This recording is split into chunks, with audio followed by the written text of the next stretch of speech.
Assalomu alaykum. Bu videomiz akfachi ustalarga ko'p kishi neo profilni qanaqa yig'ishi bilmaydi. Mana shularni sizlarga fishkasini o'rgatib qo'yaman.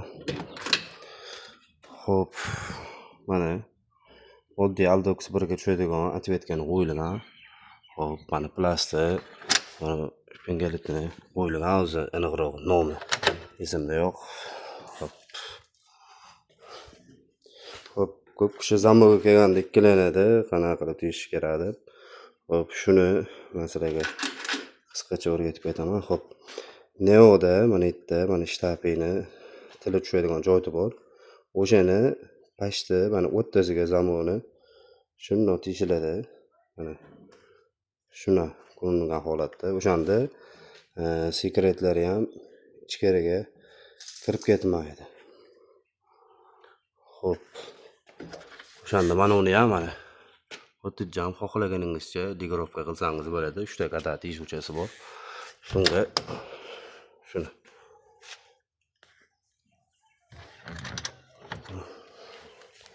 o'shanda mo'shni bo'ladi.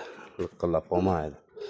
Bilsangiz Aldox 1 da buni teshib qo'yilgan bo'lsa, bunda teshish shart emas. Mana uzun samarezdan bu yoqqa qo'ytiriladi-da, u yoqqa o'sha 38 lik samarezdan qo'ytirib qo'yiladi. O'shanda mana yopilishlari ham mo'shni bo'ladi. Mana zazorlari ham zo'r keladi. Neo profilli bu oddiysi. Mana balkon qanotlari ham bor.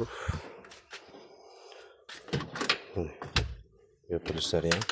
Bunda mana har qancha dekorovka qilsangiz bo'ladi. Haligi temirli atvetka qo'yish shart emas. Bu tomoni ham xuddi shunaqa bo'ladi. Mana ko'p kishi o'sha sekreti bir tomoni kirib ketadi deb neo profil qo'ymaydi. Mana o'tijam qo'ysangiz bo'ladi. Kirib ketmaydi. Mana o'sha zamosini ham o'sha pastda mana yerdan 1 santimetr qochirib turib teshilaveradi zamogini. O'shanda oddiy o'sha Aldox 1 atvetkasi tushaveradi.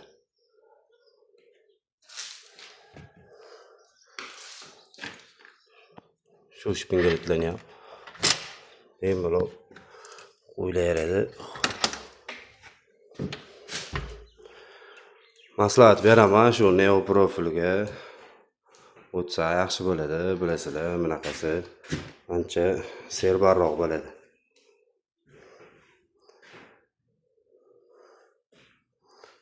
Banovsiga keladigan bo'lsa, bunda ham o'sha Aldox 1 ga qo'yilgan o'sha denfer uchgani qo'yib, keyin biz zavodsko tejdan foydalanganmiz. O'zini tejini qo'ysa ham bo'ladi. Endi biz shundan foydalandik. O'shanda mana suxarisi